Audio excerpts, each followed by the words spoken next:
අයුබෝවන් ඉතින් මේ වගේ වැඩක් කරන්න නම් මාරම ඉවසීමක් තියෙන්න ඕනේ. මේ දවස්වල තියෙන ආපදා තත්ත්වෙ හින්දා හැමෝම පරිස්සමෙන් ඉන්න ඕනේ ඔන්න. ඔයාටත් හොඳ ඉවසීමක් තියෙනවා නම් මෙන්න තියෙන වැඩක් try කරලා බලන්න. ඉතින් ඔයාටත් නිකන් කොණ්ඩේ කපලා දෙනවා කියොත් මෙතනට යනවාද කොණ්ඩේ කපන්න? මගේ නයි යාළුවනේ ඇඟත් එක්ක හිරි වැටෙනවා. කොණ්ඩේ ගැන කතා කරද්දී ඉතින් මේකත් අතාරින්නම් බැරි එකක්. ඇත්තටම මේ ස්කිල් එක නම් next level.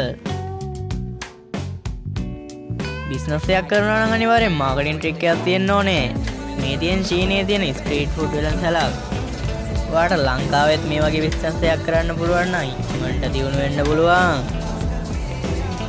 ආයිස් මිදෙනාට ගෙලියට බැස්සොත් ඉතින් මේ වගේ ඉරණමක් තමයි අත් වෙන්නේ. මේ මිනිස්යාගේ මුළු මූණෙම ආයිස් මිදිලා. තමන් කරන වැඩේ මොකක් වුණත් ආසාවෙන් කරොත් ඒ වැඩේ ලේසි. වැඩි ස්මාර්ට් නේ.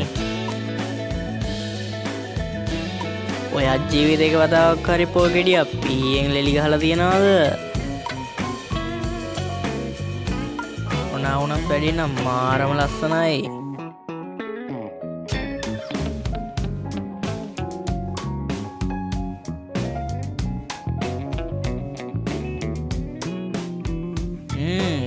මේවදකිද්දි නම් කරට කෙලත් උනනවා.